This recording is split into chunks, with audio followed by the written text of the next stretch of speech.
Hi, everyone, and welcome to another episode of the Car Reviews Podcast here with CollectorCarCanada.ca.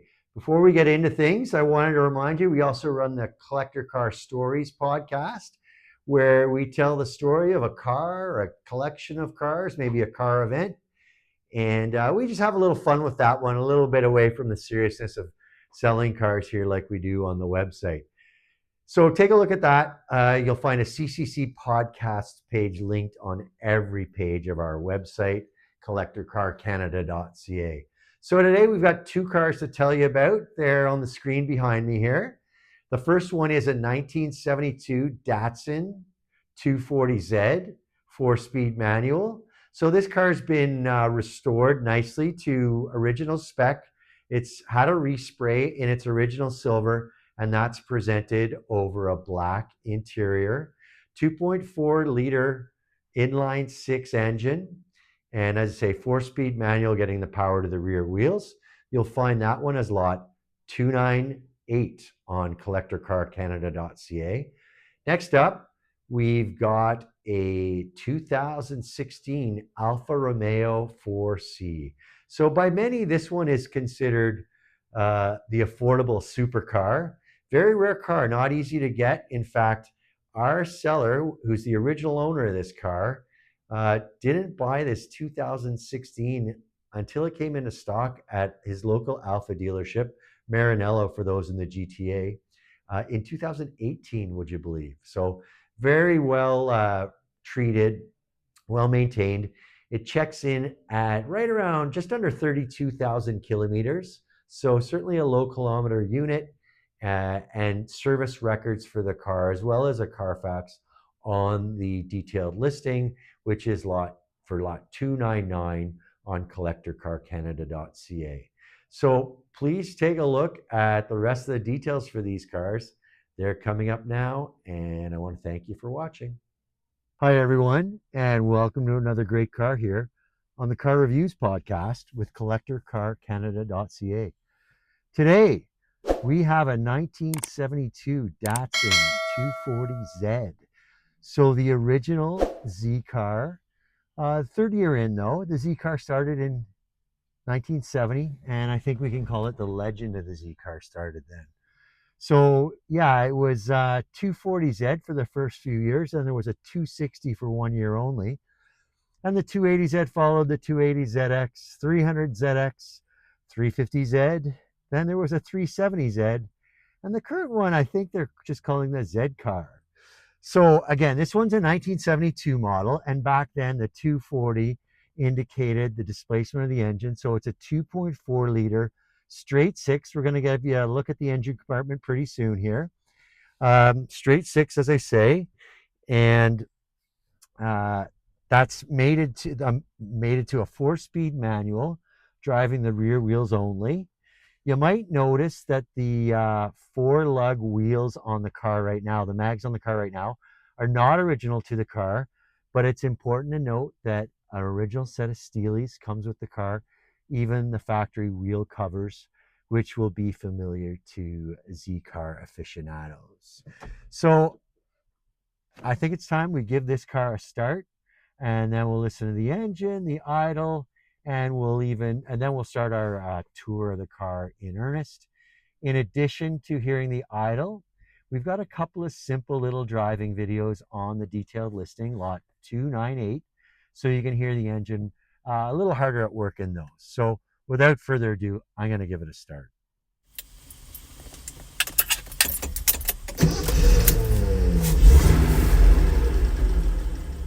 Now, I just gave it a little rev there, only because the car does have a separate choke.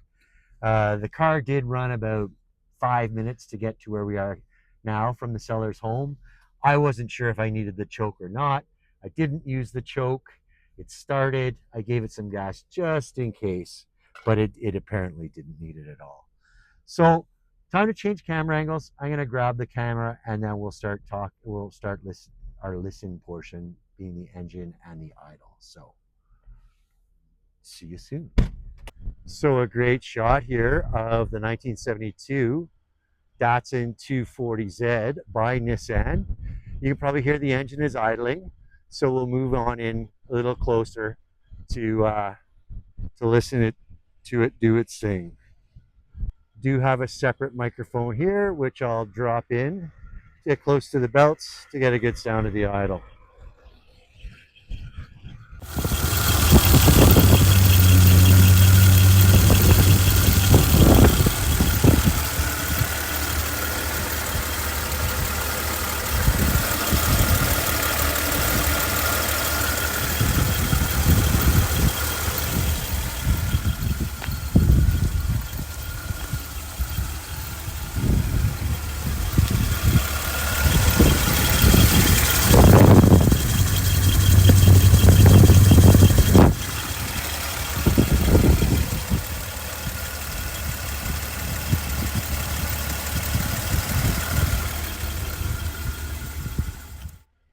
So there's the engine at idle. Now we'll move back to the exhaust, get the sound of it at idle as well.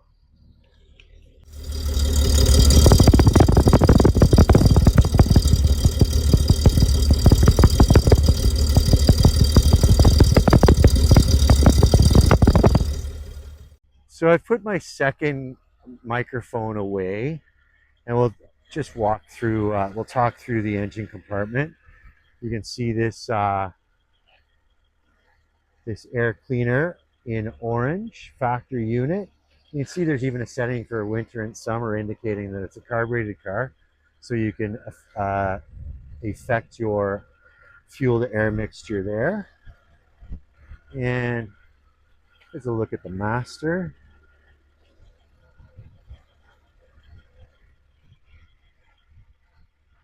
And then maybe more fun to look at it from this side, because we can see those 6 cylinders here in a row under that one valve cover.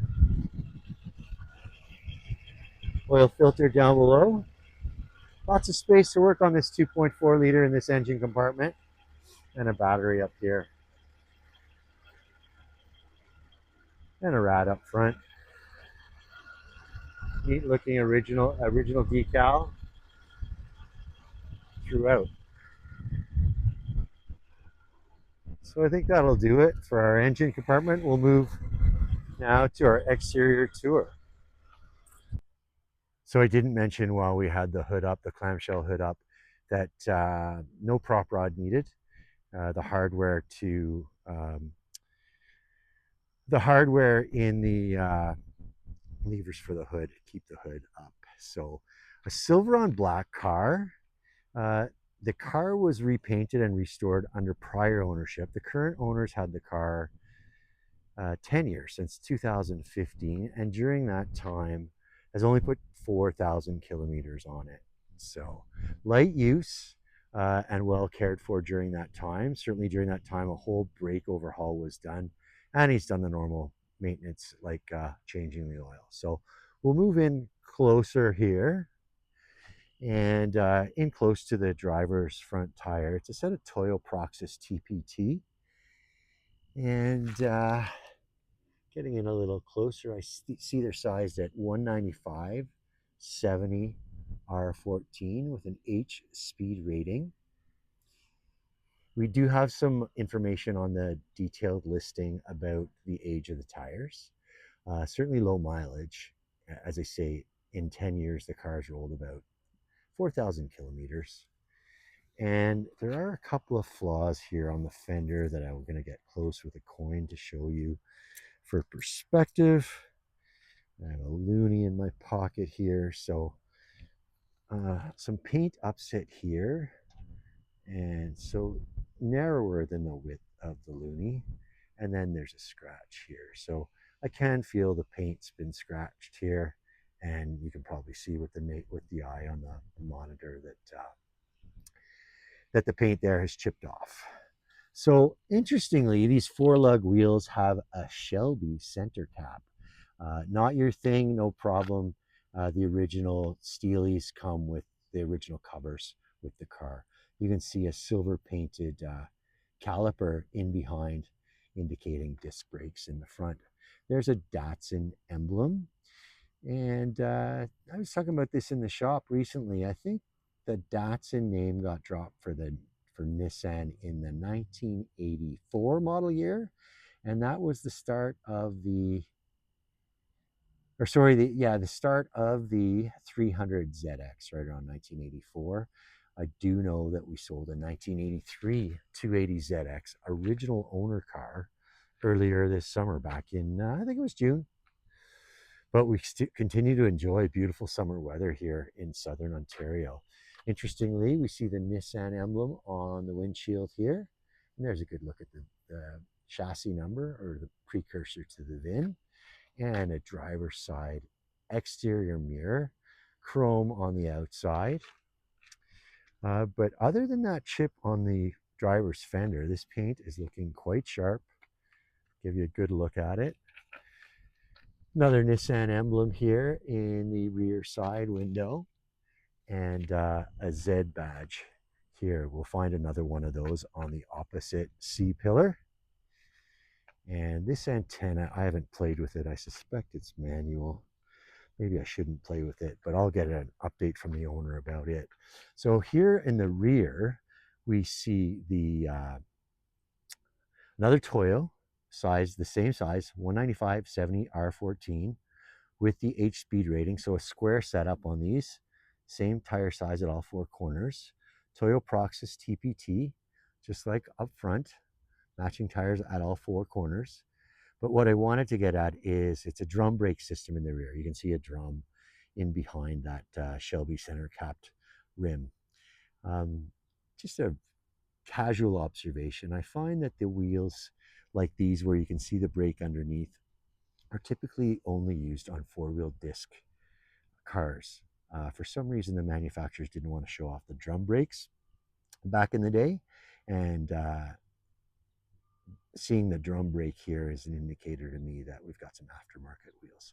Original wheels come with the car one more time. So, working our way to the rear, nice chrome bumpers on the 72 240Z, and a nice chrome tipped exhaust exit, just a single exhaust, single exit, but polished tip. And you can see a tow hook there above the exhaust exit. Original rounded rectangular tail lights with the black panel, and another Nissan emblem on the rear glass with the rear defrost. And you can see the original Datsun 240Z emblem at the bottom right of the hatch. And a presentable looking car all around. Working our way around, I haven't been under this fuel door, but it opens up nice and easy. Metal fuel cap, indicator of an older car with that vinyl flap. And you can see the matching Z emblem on the C-pillar over on this side. Similar wheel and tire. I don't see any marks on these wheels. I can see the drum underneath the rim, but I'm not seeing any more paint upset like we did on that driver's fender.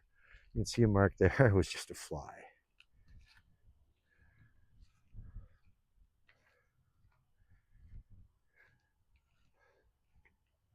And a good looking chrome bumper up front here too. We'll zoom on in for you. I didn't see any pitting when I inspected the bumpers pre-video, and I think you'll agree, there isn't any. Cool looking Datsun badge here on the front of the hood, above a grill opening to feed that 2.4 liter straight six. So that'll do for our exterior tour. Next up, we'll take a look inside. So an indicator to me of a well cared for, if not frequently enjoyed car, are those paper mats from the Toyota dealership, providing protection to the floor for both passenger footwell and driver. Moving in closer, we've got a very presentable set of black vinyl covered bucket seats with some ventilation in the lumbar area. These seats have been recovered under prior ownership. There's a few more words about that in the detailed listing. The wood rimmed steering wheel with the Datsun emblem in the center, in the hub. I do believe that steering wheel to be original. Certainly I've been in similar 240Zs with a wooden steering wheel, but I can't guarantee that. So we've got the 3 pedals, being that we've got a manual transmission and a nice dead pedal over here on the left. I'll pull away the paper mat and get a sense, there's a little dust under there, but presentable looking black carpets. There's a vent on the round control on the left, or on the right rather, and on the left is the hood release. Getting in closer to the instrumentation, we've got a 160 mile an hour speedometer, and to its right, an 8,000 RPM tachometer with a red line at 7,000. Supplemental gauges as seen for many years in the original Z cars. Working our way left to right, coolant temperature. And we've got an oil pressure gauge in PSI, amp meter, fuel gauge, and then a good-looking analog clock. Right now, it is not 10 past 12. I suspect it's not functional. Let's update that when our closing thoughts and see if it's moved. And then we've got some ventilation, heater, and defrost controls, as well as a period correct, certainly AM/FM radio with that Hitachi emblem. It looks Japanese, certainly, and we'll ask about that being a original unit. The current owner may not know, and if he doesn't, we won't have an answer. Here's a choke control. I was talking about the choke a little earlier, and we've got a varnished wooden shift knob indicating the 4 speeds with a leather boot. Pretty smart. We've got the Datsun 240Z emblem on the glove box and an equally presentable passenger floor area. Just a 2-seater here in the 240Z. And here's a look at the storage compartment in the rear. You can see some shoulder belts hanging down there. Right now they're not connected. Those are for the front seats. Right now the owners made the decision to only use lap belts up front, but they can be supplemented by those shoulder belts you see. So we'll take one last walk around. I have mentioned the displacement of the engine, 2.4 liter inline 6, originally rated at 151 horsepower. Not lazy, certainly, in 1972, and a lot of fun in the high rev ranges, I might editorialize to say. So that'll do it for our interior tour. We'll move now to some closing thoughts. So there's our look at the 1972 Datsun 240Z by Nissan, 4-speed manual.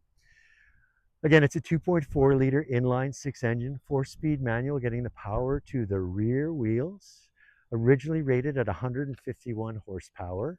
We do have the original torque rating on the detailed listing for lot 298, so you can check that out there. I haven't committed it to memory, but a very presentable car. The only exterior flaws we saw were on that driver's fender, like we showed you. But otherwise, yeah, I got a ride over in it here. It was a nice running car. We do have the driving videos. Again, lot 298 on collectorcarcanada.ca. I want to thank you for watching, and we're going to move on to the next car. Hi, everyone, and welcome to another great car here on the Car Reviews podcast with collectorcarcanada.ca. Today, we are walking around an original owner, 31K kilometer, 2017 Alfa Romeo 4C Spider. So it's lot 299 on the site as we walk around. It is of Italian heritage, and you can see that top roof. I'll call it a targa roof. So that is why we call it a Spider. In other words, that's what Alfa calls the targa style roof. Moving on to some stills. Here's a good shot of the car from the passenger's front corner. You can see those sort of trademark Alfa wheels with the 5 holes in the rims. And of course, the trademark triangle center grille with the Alfa badge incorporated within it. As we take a look at the profile of the car, you can see some neat carbon fiber appointments. The car is rich in carbon fiber. There's quite a bit included in the base 4C for the year, but this car has been treated to some extra optional carbon fiber elements, which we'll get into. Here's a look at the rear of the car. A couple of neat features that stand out to me are that Alfa emblem incorporated onto the engine cover, a mid-engine car, so the access to the engine is from the rear, and the round taillights, one on either side, as well as the center-mounted round exhaust tips. Again, the exhaust has been upgraded on this car. This car's got an Akrapovic titanium exhaust. Don't quote me on the pronunciation of it, please, but I'm proud to tell you that it was almost a $5,000 option. So here we are with the start of the car, and we can hear it idling a bit. You might hear the driver getting a little exciting and revving the engine a little bit, but that engine cover really is a thing of beauty, and we're trying to mix in the sound of the engine with my voice. And there's a little bit of storage in behind the engine you can see there. There's a bunch of neat Alfa Romeo branded items that came with the car originally. They're all photographed on our detailed listing for lot 299. So take a look at those too once you've seen the video. We'll take another walk around the car now, and I'll mention some of those optional features. So the options on this car total almost $25,000, bringing MSRP back in 2017 to over $100,000, and that's before any of the taxes. But this one is equipped with the Spider Track Package 3. It's got an Alpine Premium audio system with subwoofer and a carbon fiber interior trim group, which is in addition to a lot of the exposed carbon fiber. We'll see a little bit more of that in the interior look we're going to have. So that we've gotten around the car again. So now I'm going to show you the trademark Alfa Romeo wheels. You can see the red bolts on the wheels, as well as there's a 4-piston caliper set at all 4 corners with cross-drilled rotors at all 4 corners. You can see there's a set of P0 Y-rated tires on the car. The rears were replaced in 2023. Very little mileage since, and the fronts are the original tires, but a matching set at all 4 corners. And I'll also mention while we're looking at the wheel that the owner had some spacers installed in the car to widen the track of the car. And here's a good look at that Alfa Romeo emblem that's perched atop the triangular section of the grille on the front clip. You'll see it better on a wider angle view of the car. And here the Spider roof is removed and the interior is peeking out to take a look at the outside. So you can see that the halo, it's called, is finished in carbon fiber as well. So another optional treatment that this car's been treated to. So there's the other side of that open Spider roof. On to some video now of the interior. You can see that digital dash, lots of adjustable equipment there, a flat bottom steering wheel, and just the basics for the pedals. There's a big dead pedal though over there on the left, and you can see the 6-speed dual clutch automatic, not requiring a clutch, and there's the controls to shift the gears, of course. HVAC system, climate control, and then there's the Alpine upgraded unit, an airbag over for the passenger side and a 4C emblem with a matching footwell over on the passenger side to what the driver has.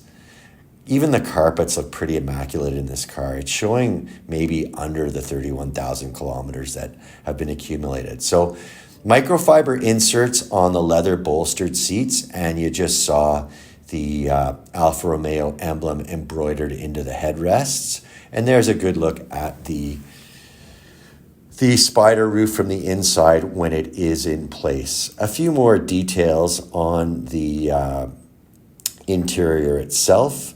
So here's another look at that Alfa Romeo embroidered headrest. And of course, there's the red contrasting stitch on the seats as well. You can see that throughout the cabin. Even a little hook for your ball cap when the Spider roof comes off. Next up, there's a good look at the door card. A lot to see, a lot of red here matching the exterior. There's a little map pocket at the top, as well as that sporty looking door pull and a couple of speakers. And there's a good look at that pedal box. You can see some carbon fiber to the left of the image here. And then there's that upgraded Alpine head unit. Of course, that comes with the subwoofer included in the option package from Alfa itself. And a good look at the center console, including a handbrake with a leather wrapped boot. Power window switches, power window and power mirror switches in the center console, as well as a cup holder here. So here's another video of the car with its engine running. We're going to try to mix that in with the voice here, but we can hear a little more of the exhaust here, a neat exhaust note. And again, the driver got a little excited here and revved the engine just a little bit. Nowhere near red line, but you can hear the exhaust as a result. So that's it for the video. Just scaling down a few of the other features I wanted to tell you about the car. A 1.7 liter turbocharged inline four, factory rated at 237 horsepower, under 31,000 kilometers on the clock. The color is called Rosso Competizione Tri-Coat. So Rosso I know to be red, and competition in Italian. That was an option as well. The owner paid extra for that red paint and then the black interior. We mentioned the Akrapovic titanium exhaust, Spider Track Package 3, the Alpine Premium Audio. There's the carbon fiber interior trim group. And we do have some valuation guidance in CCC Vital Info on the detailed listing, again, lot 299.